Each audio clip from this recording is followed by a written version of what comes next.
नमस्कार दोस्तों। जैसे कुरुक्षेत्र के मैदान में जब आमने सामने दोनों सेनाएं खड़ी थीं, तब युद्ध प्रारंभ होने से पहले दुर्योधन द्रोणाचार्य जी के पास गया था, ना कि पितामह भीष्म के पास। जबकि होना ये चाहिए था कि पितामह भीष्म के पास दुर्योधन को जाना चाहिए था, क्योंकि सेनापति के रूप में पितामह भीष्म ही नियुक्त हुए थे।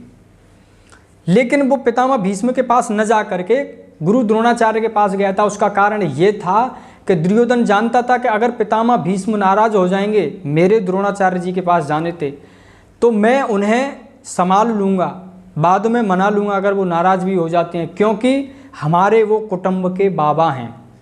पितामह भीष्म बाबा थे, पांडवों के और कौरवों के, दोनों के। मैं उन्हें मना लूँगा और अपनी संतान से कोई भी बाबा हो या दादा हो, वो ज़्यादा देर तक नाराज़ नहीं होता है। जबकि द्रोणाचार्य जी दुर्योधन को प्रेम तो करते थे, लेकिन प्रेम करते थे एक शिष्य के रूप में। और सामने जो विपक्ष में खड़े थे अर्जुन खड़े थे, और अर्जुन के बहुत ज़्यादा प्रिय थे गुरु द्रोणाचार्य जी, और द्रोणाचार्य जी के सभी शिष्यों में प्रिय थे अर्जुन।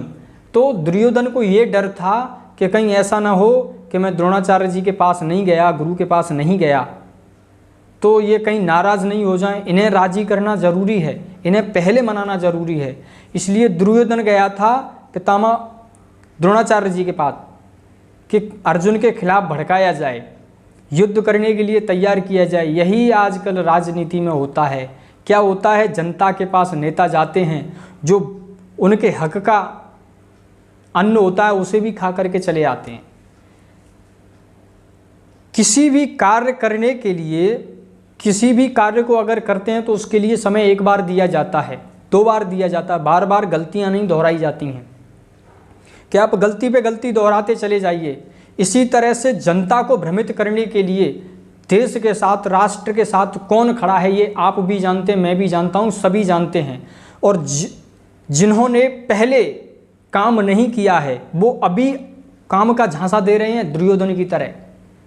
जिस तरह से दुर्योधन राजगद्दी हत्याना चाहता था कि गुरु द्रोणाचार्य को मैं अपने पक्ष में कर लूं और हम पांडवों से विजय हो जाएं तो राजगद्दी पर मैं बैठूंगा, फिर तो मैं अपनी मनमानी करूंगा। इसी तरह से कुछ राजनेता यही करने की कोशिश करते हैं कि एक बार जनता हमारे पक्ष में हो जाए, वोट हमारी तरफ हो जाए, फिर तो हमारी गद्दी आई, जनता जाए भाड़ में, हमें जो करना है वो करेंगे। लेकिन आप समझदार हैं, समझदारी दिखाइए, और जो राष्ट्र के प्रति है, जो राष्ट्रभक्त है, जो देशभक्त है, और जो वास्तविक में देशभक्त तो सभी हैं, लेकिन देशभक्ति दिखाने का मौका सभी को मिला था, आज से पहले भी मिला था। लेकिन अभी जिसे आप देशभक्त समझ रहे हैं, जो वास्तव में देशभक्त है, उसी का साथ दीजिए।